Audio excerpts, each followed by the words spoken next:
Anga wale nyuman non voli be ka ɲɛsin aw ma Mali kɔnɔ ani Mali kɔ kan aw minnu be yen ni kuma in na kɛmɛ ka ɲamada ka ɲɛsin jabaraniw ma walasa faamuya bɛ se ka sɔrɔ aw fɛ Seri 2 TV bamanankan kunnafoni na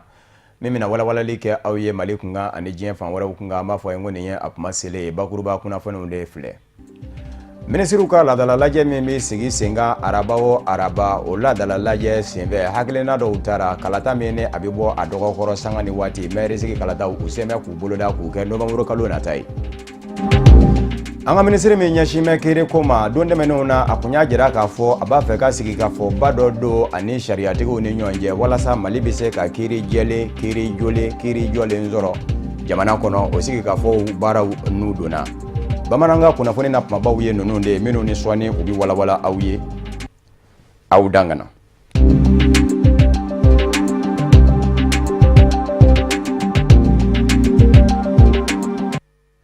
Jamana ɲɛma Elhaji Ibrahim Boubacar Keita minisiriw ka laadala lajɛ min bɛ kɛ araba o araba tɛmɛnen ta min kɛra minisiriw ni jamana ɲɛma ka minisiri ɲɛma u jɛra ka hakilina ta. Kalata min ni sanga ni waati bɛɛ lajɛlen a bɛ bɔ a dɔgɔkɔrɔ maire sigi kalataw ka lajɛ ka sigi sen kan ka bɛn ni novembre kalo nata ye. Minisiriso min ni o ɲɛsin bɛ marayɔrɔ kow ma ale ka hakilinaw kadara kɔnɔ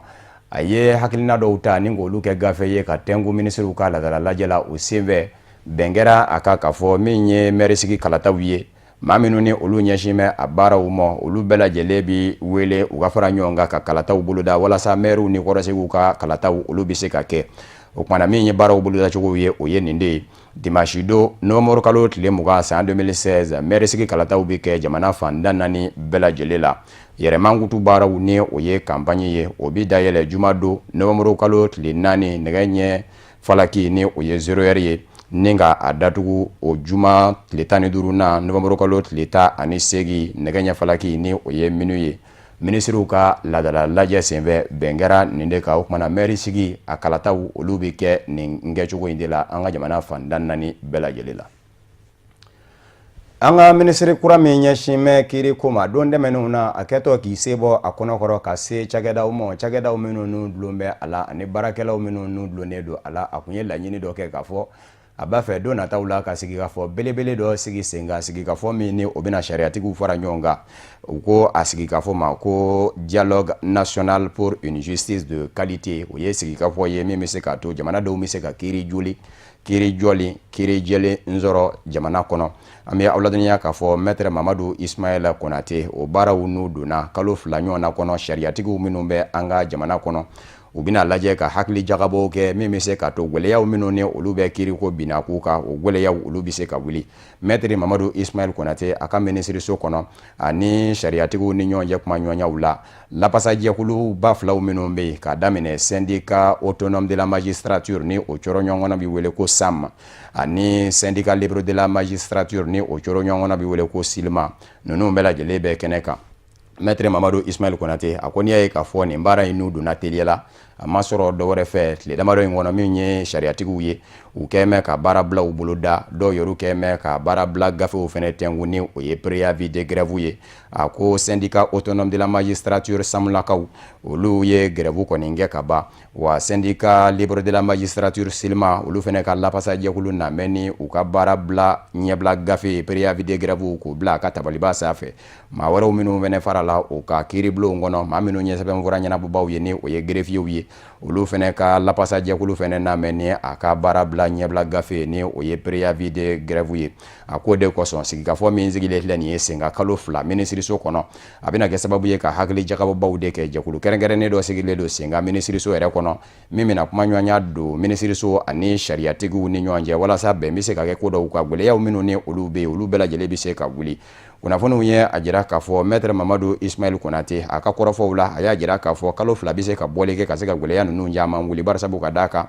maa minnu ni olu yɛrɛ bɛna ye ko in kɔnɔ ni ka kuma fɔ maa faamuyanenbaw bɛ u la minnu ka dɔntaw ka wuriyalen don surunnanindenw ni fɔka bɛnw na a y'a ko olu maa caman bɛɛ kɛnɛ in kan wa diɲɛ don o don fana u na ɲɔgɔn ye barisabu ka d'a kan jɛkulu kɛrɛnkɛrɛnnen in sigi bɛ sen ka diɲɛ don o don u bɛ jɛ ka baara kɛ ɲɔgɔn fɛ minisiri Mamadu Ismaila Konate a y'a jira k'a fɔ n'i ye Mali bilama kiiri ta k'a lajɛ i b'a ye k'a fɔ kiiriw bɛ tigɛ cogoyaw la jamanadenw yɛrɛw tɛ k'u yɛrɛ ye an ka jamana kiiri la bilen ko kumana k'a ka kan jamana a kiri a ka se ka kɛ kiri jɛlen ye sa min bɛ se ka to a y'a jɛlenya o bɛ kɛ kiriw tigɛtɔ la jamanadenw u ka se ka segin u ka jamana kiri ma. Minisiriso min ni a ɲɛsin bɛ mara cɛmabɔli ma ani yɛlɛma donni jamana fangabondaw la ale kɛ mɛn ka hakilina dɔ ta ni ka tile kelen kunnafoni dikɛnɛ sigi sen kan marabolo sabanan na ni o ye Sikaso ye walasa laɲini minnu ni olu kɛlen don ni o taara sigi kɔnɔ sigi min kɛra Alijerikaw fɛ yen ni o bɛ kɛ sababu ye ka bɛn don jamanadenw yɛrɛ dama ni ɲɔgɔn cɛ Alijeri bɛ kan fɔ a y'a min ye autorité intérimaire sigida ɲɛmayasow olu nɔna bila jɛkulu min ni a sigili kuma kun b'a fɛ ka caya ka se ka walawalali kɛ marabolo ɲɛmɔgɔw ma Sikaso yan b'a fɛ u bɛ se ka sidɔn autorité intérimaire yɛrɛ fɛn jumɛn de don min ye kumaɲɔgɔnyaw ye olu n'u bɛna don ka kɛ sababu ye ka se ka faamuyaba di autorité intérimaire kan barisabu ka da ka don min na a bɛ don bala an ka jamana wasadenw fɛ wasabulon kɔnɔ a don maa dɔw kun de ka filɛ ni ɲɛ ɲuman ye olu dɔw yɛrɛw kɛ ngomɛ ka jalaki ta ka ɲɛsin jamana ɲɛmɔgɔw ma ka sababu kɛ u hakilinandaw ye nin kɛnɛ min bɛna sigi sen kan o de bɛna kɛ sababu ye ka danfara don autorité intérimaire a sigikun ani o tigilamaw ka hakilinaw ni ɲɔgɔn cɛ ni faranfasiyaw dili ye a kunkan an bɛ aw ladɔnniya k'a fɔ don nataw la walawalalibaw de kan ka kɛ walasa bɛn ani basigi o bɛ se ka sinsin an ka jamana kɔnɔ i n'a fɔ Alijeri bɛ ngansɛbɛ bɛ o min wale laɲini kun ye fɛn min ye Mohamed Ag Irla ka fɔ la ni o ye minisiri ye min ɲɛsin bɛ mara cɛmabɔli ma dabɔkun de ye autorité intérimaire a bɛ se ka sigi sen kan bɛn ani basigi kɔnɔ walasa jamanadenw bɛ se k'a dɔn k'a fɔ autorité intérimaire sigida ɲɛmayasow ka nɔnabila jɛkulu in a bɛ sigi sen kan waatini dɔ de la waati min ni jamana ɲɛmaw yɛrɛ sera ka labɛn sabati yɔrɔ min na ka kalata boloda ni o ye maire sigi kalataw ye o kumana sigida ɲɛmayaso ninnu ni o ye autorité intérimaire ye a bɛ wuli ka bɔ sen kan u y'a jira k'a fɔ a bɛ sigi yɔrɔw de la yɔrɔw minnu bɛ yen nɔ ni o yɔrɔ mara kɛcogoyaw n'u taabolo la aya ni maireu tɛ ka se k'u ka baara kɛ bilen a bɛ sigi sen kan o yɔrɔw de la o kumana Mohamed Ag Irla a ye a jira a ka kɔrɔfɔw la k'a fɔ autorité intérimaire waatinin ko de don maa minnu ni a bɛna kumaɲɔgɔnya ninnu kɛ Sikasokaw fɛ yen olu bɛna laɲini dɔw kɛ o tɛmɛnen kɔfɛ yɛlɛma wɛrɛ min fɛnɛ donnen don an ka jamana a mara yɔrɔw la ni marabolow ka ɲɛmayaso ye régionalisation walawalalibaw bɛna kɛ o ka walasa o fɛnɛ bɛ se ka faamu danfara min kan ka don marabolo ɲɛmayaso ani conseil régionaux ni ɲɔgɔn cɛ conseil des cercles ni maires ni ɲɔgɔn cɛ walawalalibaw bɛna kɛ ninnu bɛɛ lajɛlen kunka minisiriso ka Sikaso sigi senfɛ o de b'an sɛnsɛn ka se diɲɛ fan wɛrɛ kunnafoniw na Senegalikaw fɛ Senegal jamana ɲɛmaa Macky Sall ale ye baara dɔ nun don ni ka jɛn ni a ye k'a fɔ a bɛ sigi sen kan Senegalikaden bɛɛ lajɛlen ye sa kɛrɛnkɛrɛnnenya sira ni o ye sigɛrɛti ye kunnafoniw ye a jira sa k'a fɔ ale kɔni bilama kɔnnen don Senegali dugukolo kan Macky Sall a ye yamaruya sɛbɛn dɔ ta ni ka jɛn ni a ye wasabulon ni o ye Assemblée nationale ye san 2014 o kun ye bolokɔrɔta k'a fɔ u kɔni jɛnnen don ni a ye sariya sen dɔ ka ta ka ɲɛsin sira kɛlɛli ma ni o ye sigɛrɛti ye an bɛ aw ladɔnniya k'a fɔ jamana yɛrɛ kɔnɔ Senegalikaw fɛ forobatɔ minnu ni olu bɛ yen olu kɔni kun bɛ ka wulikajɔw ni u senw caya fa bɛɛ lajɛlen la ko Macky Sall a k'a lajɛ ni ka fɛn in don bala ni o ye ka promulguer barisabu ka da ka wasadenw ye a wete ɲinan y'a san la ye nka u y'a jira k'a fɔ ni a senna sumayalen don k'i b'a sɔrɔ la aya cakɛdabaw minnu bɛ yen nɔ ni olu ka baara ye sira feere ye sigɛrɛti dilayɔrɔw ye ko a na kɛ ɲankuma olu de kɛn bɛ k'u ka an ka ko in ni kɛli cɛ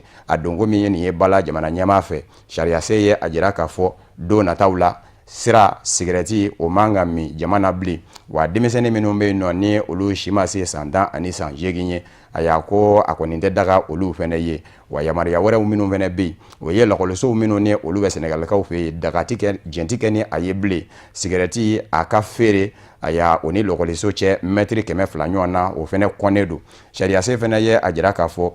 maa o maa de bɛ yen n'i b'a fɛ ni ka i yɛrɛ yanga k'i yɛrɛ kofɔ ni o ye publicité ye k'a man kan i ka sigɛrɛti ta ni k'o don i ka yɛrɛ yangaw dafɛ wa cakɛda minnu ɲɛsin bɛ sigɛrɛti dilanw fɛnɛ ma jɛnti kɛ ni a ye olu fana u k'a lajɛ k'a fɔ ko jamana mago jɔ bɛ kɛnɛya nasira dɛmɛ dɔ la o sigɛrɛti dilan cakɛdaba ninnu k'olu ka nafolo ka taa k'o don o dafɛ jɛnti kɛ ni o fɛnɛ ye maa minnu fɛnɛ ye usine ninnu baarakɛlaw ye a man kan fiyewu u da ka don kɛnɛya binakun nasira baara dɔ la k'a fɔ ko u b'u hakililanta fɔ o ko fɛnɛ kunkan nin ye sariya senkura ye min don bɛ bala Senegalikaw fɛ yen don nataw la min bɛ boli Senegalikaden bɛɛ lajɛlen kunkan sigɛrɛti kota fan fɛ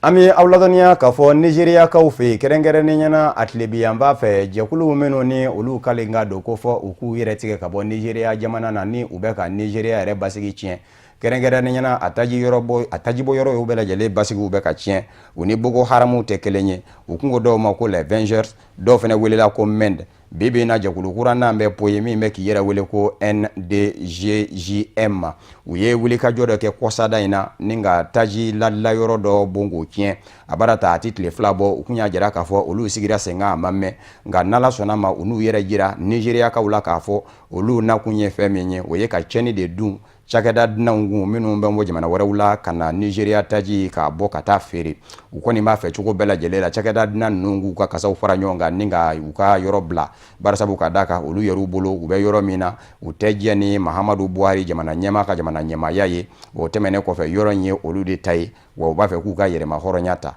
Muhammadu Buhari don tɛmɛnenw na a kun ye fɛn min tigɛ Mendi jɛkulu la ni Jonathan Goodluck kɛn kun bɛ k'o daga u ye u ka wulikajɔw kun kɛra sababu ye ka basigiw tiɲɛ ka cakɛdaw ka baaraw ye boyaba u bolo Jonathan Goodluck jamana ɲɛmaakɔrɔ kun ye a lajɛ ka tɔrɔmɔɲɔ dɔ jɔ o kulu maramafɛntigi ninnu ye walasa u bɛ se ka ji dɔ kɛ u min na nka Muhammadu Buhari kun nanen kun y'a jira k'a fɔ a b'o jɔ wulikajɔw cayalen min kɛ Vengeurs mɔgɔw fɛ a yɛrɛ labanna ka tɔrɔmɔɲɔ in sɛgɛ a nɔ na ka jɔ u ye nka nin jɛkulu kura min bɔlen filɛ nin ye bi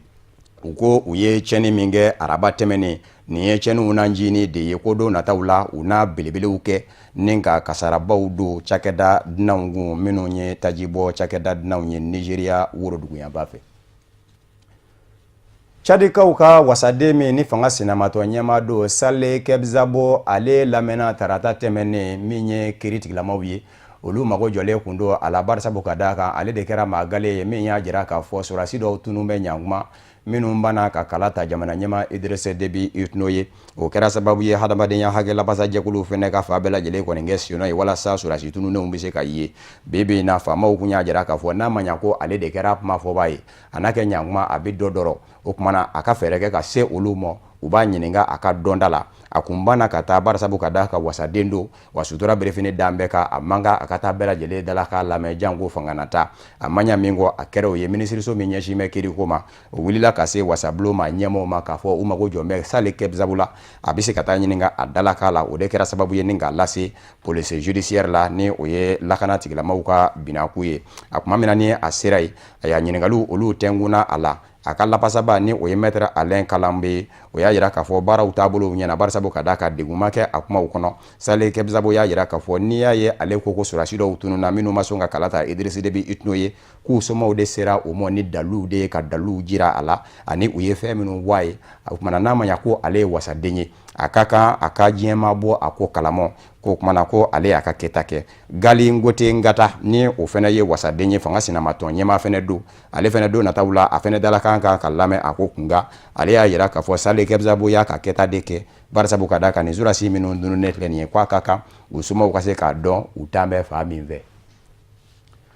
Kongo Kinshasa jamana kɔnɔ Amerikikaw ka hadamadenya hakɛ lapasa jɛkulu min bɛ wele ko Human Rights Watch ale musolaka min kun ye lasigiden ye Kongo Kinshasa jamana kɔnɔ ni u kama ko Ida Sawyer ale kɔni bilama a bɛ wajibiya a mɔ a ka Kongo Kinshasa bila barisabu ka d'a kan a ka visa bannen ni o ye yamaruya sɛbɛn ye min b'a daga a ka to jamana kɔnɔ jamana ɲɛmɔgɔw ma sɔn ka a kurakuraya kunnafoniw ye a jira k'a fɔ mɛ kalo tɛmɛnen a ka visa kun bannen a kun ye laɲini ka kurakuraya a kun kurakurayara nka jamana ɲɛmɔgɔw labanna ka a bɔ a dɔgɔkɔrɔ o kumana a bɛ wajibiya Ida Sawyer ma a ka jamana bila nka Human Rights Watch hadamadenya hakɛ lapasa jɛkulu ma ɲɛmɔgɔw y'a jira k'a fɔ jamana ɲɛmɔgɔw kɔni ye nin ko dabɔ a kama de barisabu ka d'a kan musolaka in kɛn bɛ degun ye u ka fanga mɔ ka sabu kɛ sanga ni waati hadamadenya buruja walew minnu bɛ kɛ fanga fɛ ka maaw ni kɛnɛ karaba ni ka hadamadenya buruja a b'o min fɔ sanga ni waati k'o de y'a to u y'u ban ni k'a ka visa kurakuraya nka min ye jamana ɲɛmaaya so babu sentigi ye o ɲininkalen ni o ye Lambert Mende ye o y'a jira k'a fɔ olu kɔni min bila minan min kɔnɔ o ye olu ka jamana kɔnɔ cakɛda min ɲɛsin bɛ dunanko ma barisabu ka d'a kan musolaka in ye dunan de don o kumana ni cakɛda in ni o y'a jira k'a fɔ jɛnti kɛ ni a ye dunan dɔ ka bisimila minɛ Kongo Kinshasa jamana kɔnɔ k'a t'a bɔ olu ye u k'u da don o la ko wa wajibi yɛrɛ fɛnɛ tɛ olu k'u yɛrɛ jɛya wale kelen ka fɛn fɔ a la barisabu ka d'a kan nin dunan ninnu minnu filɛ nin ye Kongo ka den minnu bɛ u ka jamanaw kɔnɔ nazara la ni u ka maa ɲɛmɔgɔw banna ni ka yamaruya sɛbɛn di olu ka den ma ko o ko ngo ga dendi u ɲininka kun jumɛn y'a to a banna ka yamaruya sɛbɛn di yan ko kumana ko a b'o cogo kelen de la ni ban fɛnɛ kɛra Congo Kinshasa jamana kɔnɔ ka yamaruya sɛbɛn di musolaka in ma ko dunan don ko o n'a ɲɔgɔnna ɲɛfɔliba wɛrɛ man ka kɛ o kɔrɔ. Zambikaw ka jamana kuntigisigi kalata, mairisigi kalata, wasadensigi kalata, olu bɛɛ lajɛlen bi jɛ ka kɛ alamisado uti kalo tile 11. Fanga sinamatɔ ɲɛma ani jamana ɲɛma olu de bɛ masaranga sɔ kɛ ta la. An bɛ aw ladɔnniya k'a fɔ alamisadonya in na kalata in min ni a bi kɛ. Kunnafoniw ye a jira k'a fɔ Edgar Lungu ni ale bɛ jamana ɲɛmaya la kabini janvier kalo tɛmɛnen sango ale sigilen don jamana ɲɛma dɔ de nɔna min ni dabama ka wele sera o ma Mikael Sata a kɛra Angleterre jamana kɔnɔ bana kuntalajan dɔ senfɛ. Fanga sinamatɔ ɲɛma min ni a ye ɲɔgɔn sɔrɔ san 2015 ni o kalata kun bɛ kɛ sababu ye maa min fatura jamana ɲɛmakɔrɔ ka se k'aw ka waati tɔni dafa o de dafalen lɛ nin ye bi wa ni fanga sinamatɔ ɲɛma min bɛ ɲɔgɔn na o don kun y'a jira k'a fɔ ko namara kɛra ko n'o tɛ k'ale de kun ye sebaya sɔrɔ nin sen in kalata min bɛ ka kɛ ni san 5 de bɛ ka ɲini maa min bilara jamana ɲɛmakɔrɔ fatulen nɔ na ni o ye Edgar Lungu ye ale kɔni bilama kɛmɛ k'i kanbɔ ani maa min bɛ ɲɔgɔn na o y'o maa kelen de ye fanga sinamatɔ ɲɛma Ishe Lema a sin bɛ san 50 ani san 4 na wa nin y'a siɲɛ 5 de ye a bɛ ka jamana ɲɛmaya ɲini kalata senfɛ a tɛ k'a sɔrɔ a kɔni y'a jira k'a fɔ ale ka fanga ɲini jɛkulu ni o ye UPND ye k'a tɛna jɛn ni namara wɛrɛ ye min kɛra ko a bɛ da o ma kunnafoniw ye a jira k'a fɔ Zambie jamana yɛrɛ kɔnɔ kabini bɛnkanfanga nana jamana kɔnɔ basigi o bɛ ka tiɲɛ politiki binakow kan nka Zambie yɛrɛ sɔrɔ a fanba dulon bɛ fɛn min na dugujukɔrɔ nafasɔrɔ siraw la o ye dɛɲɛ ye dɛɲɛ dun bilama o sɔngɔ bilen don diɲɛ seleke naani sugubaw bɛɛ lajɛlen la barisabu ka d'a kan bibi na dɛɲɛ yɛrɛ a tɔni a bɛ feere dolari wari a 5000 de la a y'a don tɛmɛnenw na 10,000 de kun don o b'a jira k'a fɔ a sɛbɛkɔrɔ binnen don fɛn wɛrɛ m'o sababuya Congo Kinshasa jamana min donna dɛɲɛ bɔli la o kɛra sababu ye ni ka caman bɔ a sɔngɔ la wa diɲɛ seleke naani sugubaw la a bɔn bɛ k'a dasi fa bɛɛ lajɛlen la a y'a wari bɛrɛ tɛ don a la bilen o kɛra sababu ye ni ka Zambie yɛrɛ jamana k'a sɔrɔ sɛbɛkɔrɔ yeboyaba kalata in kɔni bɛ kɛ alamisa don in na uti kalo tile 11 maa min mana sebaya sɔrɔ o bɛ san 5 kɛ jamana ɲɛmaya la. An bɛ bamanankan kunnafoni kuncɛ ni farikolo ɲɛnajɛ ye bololandola basketball championnat national du Mali kunnafoniw ye a jira k'a fɔ AC Joliba musolakaw ani AS Police cɛlakaw olu kɛra champion ye championnat national la barisabu ka da ka Kidalikaw ka Atar club u y'o bugɔ Kulukorokaw ka Centre Bintu Dambele u y'o fɛnɛ bugɔ a kɛra u ka 5e journée senfɛ 5e journée play off min dira Palais des Sports la Amdalaye ACI 2000 la an ka maa minnu kun bɛ a kɛnɛ kan Boubacar Traoré Infere ani Ibrahima Kulubali u ye fɛn min sɔrɔ ka bɔ an ka jɛ ka ɲɛmadaw fɛ. Play off kunkanko kibara la Joliba musolakaw ni olu donfini nuguji olu ka wulikajɔ barika bonyana kosɛbɛ nin ko in na i b'a ye k'a fɔ depuis dolanci daminɛ Joliba musolakaw olu kɔni minnu ka fanga yira o bɛ sebaya sɔrɔ ye fɔlɔ 15 Atar ta bɛ kɛ 18 n'u kama premier carton filanan kɔni daminɛlen Joliba musolakaw ka wulikajɔ barika bɛna bonya tuguni u bɛ dɔ fara u fanga kan u jɔse terrain kɔnɔna na u bɛna ɲɛ kosɛbɛ u bolo o bɛ kɛ sababu ye carton filanan kun bɛ cɛ 31 21 carton sabanan na sa Atar club de Kidal musolakaw olu kɔni fɛn bɛɛ lajɛlen bɛna ɲagami u bolo o bɛ kɛ sababu ye u bɛ buru o fɛnɛ la Joliba ta bɛ kɛ 50 olu ta bɛ kɛ 30 an bɛ t'o sigi la fo kana se carton laban ma Atar club de Kidal muso u bɛn'o bolo jigi kɛnɛ bɛ kɛ Joliba musow ta ye Joliba kɔni bɛna sebaya sɔrɔ sa 70 Atar ta bɛ kɛ 50 dolanci kɔni bɛ kuncɛ o kan kɛ sababu ye Joliba muso olu bɛ kɛ champion du Mali ye ɲinɛ san kɔnɔna na. Bon an bɔra ka jouer Joliba fɛ u y'an ci souvent an y'a relâché jouer sera yɔrɔ la olu y'a daminɛ ni agressivité de donc an ka mɔgɔ an y'a relâché de donc nin tɛ foyi ye quoi parce que an taara 2-2 la fo ka na jagoya de don ni match bɛ dɔ bɛ gagner dɔ bɛ perdre o tɛ caya donc u y'an ci nin tɛ foyi ye samedi n'Ala sɔnna ma an ye erreur min kɛ an tɛna segin o kan k'o kɛ quoi donc an ye erreur min kɛ nin ye nin page bannen donc an bɛna page wɛrɛ de dayɛlɛ n'o ye coupe du Mali donc o demi-finale bɛ daminɛ samedi n'Ala sɔnna erreur min y'an sɔrɔ an b'a bɛɛ corriger. A man ɲɛ an bolo parce que environnement de man ɲɛ. Je crois que mɔgɔw digira la ni région ni équipe bɛɛ bɛ na dɔrɔn k'i dilan Joliba tun ka affaire tun banna o ye 2-0 ka d'a ma bon anw sera ka ressource sɔrɔ k'a remonter a kɛra ko dɔ de mɔgɔw bolo hali minnu kan ka kɛ fɛn juger a kɛra d'abord i bolo je crois que o joueur kan kojugu n'a ye fɛn o fɛn kɛ i n'a fɔ ko a ma kan ka kɛ mais o ma bali que Joliba joueur ka ɲɛ n'anw ye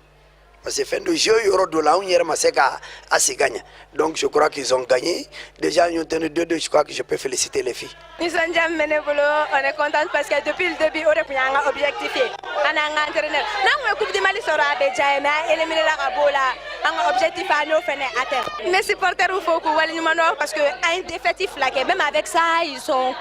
continué à nous supporter, à encourager, ni tabaner sport ni béba là. Donc du coup on s'est remis en confiance et puis ça a marché. Je suis tellement content. Bon, programme Bénin, ça même ça que ma fédération bon en club champion. Ni Allah sonama, je vais essayer qu'à renforcer. Il y a ni club champion cassé. cɛw ta daminɛlen sa i b'a ye k'a fɔ o dolanci kɔni kɛra dolanci jijalen ekipu fila ni ɲɔgɔn cɛla la kɛrɛnkɛrɛnla AS polisi n'olu donfini ye nɛrɛmugu ye ale ni centre bintu danbele ni ɲɔgɔn cɛla la ka bɔ kulukoro kabini karitan fɔlɔ la ekipu fila bena dɛsɛ ɲɔgɔn na 14 ani 14 an be t'o la hali bi dolanci be jija o ni ɲɔgɔn cɛla la an be t'o la fɔɔ ka na se mi-temps ma 30 ani 30 karitan sabana daminɛlen sa AS polisi cɛlakaw olu kɔni bena commencer ka wulikajɔ barika bonya kosɛbɛ nga i b'a ye k'a fɔ sɛngɛ kɔni bena jate minɛ min ye centre bintu danbele maaw fanfɛla la AS polisi ta be kɛ 54 centre bintu danbele ta be kɛ 45 ye t'o sigi la fɔɔ ka na se karitan laban ma AS polisi cɛlakaw bena dɔ fara ka wulikajɔ ka hali bi o kɛ sababu ye dolanci yɛrɛ kun be cɛ 71 ka taa AS polisi kanu na centre bintu danbele ta be kɛ 52 ye o be kɛ sababu ye AS polisi cɛlakaw ni bena k'a siɲɛ fɔlɔ ye ka basketball kurukara bɛɛ u ka se ka Mali ŋanaya sɔrɔ n'o ye champion du Mali ye ɲinɛ san kɔnɔna na. Ne nisɔndiyalen do trop parce que depuis san daminɛ an be ka baara kɛ nin de la ma ko bamananw ko ni fiɲɛ i ka ɲɔmugu bɔ k'i kana dimi don dɔ i ka ɲɔ mɔlen fiɲɛ b'a suma i b'a dun wa an ni ye de kɛ sisan nɔ on était an kun siranna ya mais an baara min kɛ an dalen no an yɛrɛ la. An tɛ se k'a fɔ k'a ban o e yɛrɛ y'a fɔ k'a ban nin y'a siɲɛ fɔlɔ de ye depuis ala ka basketi da AS polisi ka se karidasi la fo ka na se play off la nin y'a siɲɛ fɔlɔ ye a fɔlɔ o kɛra sankɔrɔta ye